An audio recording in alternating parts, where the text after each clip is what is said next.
नमस्कार। आज हम फरवरी 2026 की ग्लोबल मोबिलिटी रिपोर्ट के अहम पहलुओं को समझने जा रहे हैं।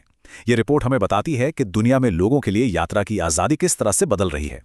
हम देखेंगे कि कैसे कुछ देशों के लिए दुनिया के दरवाजे खुल रहे हैं, तो वहीं कुछ के लिए ये फासला और भी बढ़ता जा रहा है। तो चलिए इस पूरे विश्लेषण की गहराई में उतरते हैं। तो आज हम किन किन बातों पर गौर करने वाले हैं? सबसे पहले हम ग्रेट मोबिलिटी डिवाइड यानी यात्रा की आज़ादी में बढ़ती खाई को समझेंगे। फिर हम देखेंगे कि भारत ने रैंकिंग में इतनी बड़ी छलांग कैसे लगाई और इसके पीछे वीज़ा ऑन अराइवल का क्या रोल है।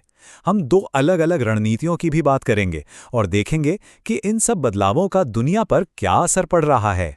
तो चलिए शुरुआत करते हैं इस रिपोर्ट के सबसे बड़े और सबसे चिंताजनक ट्रेंड से, द ग्रेट मोबिलिटी डिवाइड। ये हमें दिखाता है कि कैसे ट्रैवल फ्रीडम को लेकर दुनिया साफ तौर पर दो हिस्सों में बढ़ती जा रही है। और ये सिर्फ कोई आंकड़ा नहीं है, ये एक बहुत ही गंभीर हकीकत है।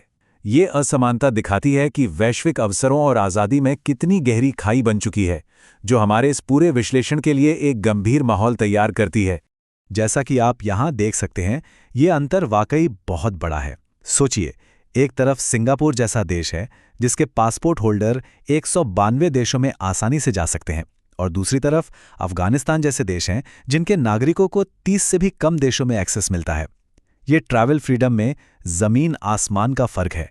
चलिए अब इस रिपोर्ट के सबसे अहम केस स्टडी पर आते हैं, और वो है भारत, जिसकी रैंकिंग में एक बहुत ही महत्वपूर्ण उछाल देखने को मिला है। आंकड़े अपने आप में एक पूरी कहानी बयां करते हैं। भारत की ग्लोबल रैंकिंग में सीधे सीधे 10 पायदान का उछाल आया है।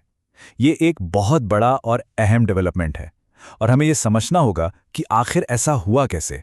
तो भारतीय पासपोर्ट होल्डर्स अब 56 देशों में जा सकते हैं, लेकिन असली कहानी इस 56 के आंकड़े में नहीं है।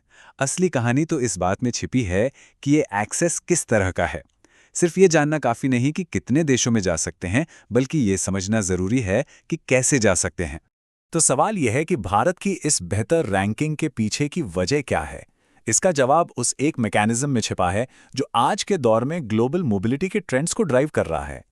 इन दो शब्दों को समझना बहुत जरूरी है, क्योंकि यही इस पूरे विश्लेषण का आधार है।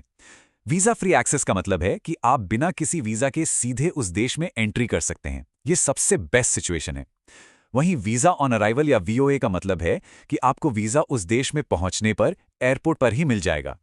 ये भी एक बहुत पॉजिटिव सिग्नल है, जो दिखाता है कि दो देशों के बीच रिश्ते बेहतर हो रहे हैं। अब ये स्लाइड बहुत दिलचस्प है। ये साफ तौर पर दिखाती है कि भारत की रैंकिंग में उछाल का असली इंजन वीज़ा फ्री एक्सेस नहीं, बल्कि हाल में हुए वीज़ा ऑन अराइवल समझौते हैं। जैसा कि आप देख सकते हैं, वीओए वाला हिस्सा काफ़ी बड़ा है। खासतौर पर देखें तो साउथ ईस्ट एशिया में मिले ये वीओए गेन्स बहुत मायने रखते हैं।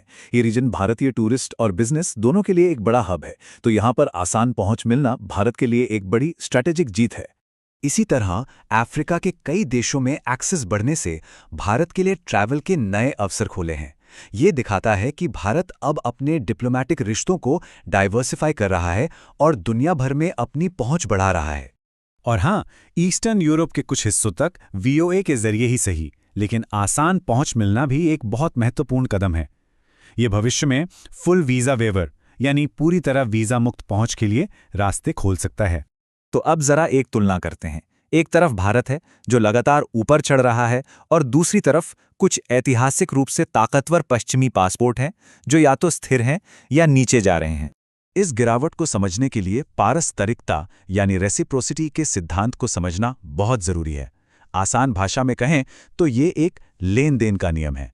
अगर आप दूसरों के लिए अपने दरवाजे खोलते हैं, तो वे भी आपके लिए अपने दरवाजे खोलेंगे। और ये रिपोर्ट बिल्कुल साफ शब्दों में कहती है, अमेरिका और ब्रिटेन जैसे देशों की रैंकिंग में गिरावट की एक बड़ी वजह यही पारस्परिकता की कमी है। वे दूसरे देशों के नागरिकों से तो वीज़ा मांगते हैं, लेकिन अपने नागरिकों के लिए वीज़ा फ्री ट्रैवल हासिल करने में उतने कामयाब नहीं हो पाए हैं। ये टेबल पूरी कहानी को एक नज़र में बयां कर देती है। सिंगापुर और यूएई जैसे देश जो प्रोएक्टिव डिप्लोमेसी कर रहे हैं, वो ऊपर जा रहे हैं। वहीं अमेरिका और यूके जो पारस्परिकता के मोर्चे पर पिछड़ गए हैं, वो धीरे धीरे नीचे खिसक रहे हैं। अच्छा, तो अब तक हमने देखा कि क्या हुआ और कैसे हुआ। अब हम इस विश्लेषण के सबसे जरूरी सवाल पर आते हैं, क्यों? आखिर इन सब बदलावों के पीछे की असली वजह क्या है? तो ये है वो बड़ा सवाल जो ये रिपोर्ट उठाती है। क्या भारत को जो ये वीज़ा ऑन अराइवल की सुविधा मिल रही है, वो उसकी बढ़ती डिप्लोमैटिक ताकत की वजह से है या फिर दुनिया भर के देशों में भारतीय टूरिस्टों को लुभाने के आर्थिक लालच की वजह से? और सारे आंकड़े एक ही तरफ इशारा कर रहे हैं, इसके पीछे की मुख्य वजह आर्थिक है। दुनिया के देश भारत के विशाल टूरिज्म मार्केट को आकर्षित करना चाहते हैं। वो जानते हैं कि भारतीय पर्यटक बड़ी संख्या में यात्रा करते हैं और खर्च भी करते हैं। इसी वजह से वो अपने वीज़ा नियमों में ढील दे रहे हैं, जिसका सीधा असर ग्लोबल एविएशन इंडस्ट्री पर पड़ रहा है। नई फ्लाइट रूट्स की डिमांड बढ़ रही है और देशों के बीच भारतीय पर्यटकों के लिए कंपटीशन तेज हो गया है। तो इस पूरे विश्लेषण के अंत में हम रिपोर्ट के निष्कर्षों के आधार पर कुछ ठोस और कार्यवाही योग्य सिफारिशों पर नजर डालते हैं। इस रिपोर्ट के आधार पर दुनिया की बड़ी अर्थव्यवस्थाओं के लिए 3 मुख्य सिफारिशें हैं। पहली, पारस्परिकता को प्राथमिकता दें ताकि एक संतुलन बना रहे। दूसरी, वीज़ा ऑन अराइवल का एक टेस्टिंग ग्राउंड की तरह रणनीतिक इस्तेमाल करें, जिससे भविष्य में फुल वीज़ा वेवर की तरफ बढ़ा जा सके।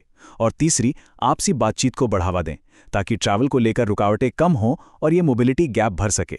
और हम आपको इस अंतिम विचारोत्तेजक सवाल के साथ छोड़े जाते हैं, खासकर यूपीएससी की तैयारी करने वालों के लिए।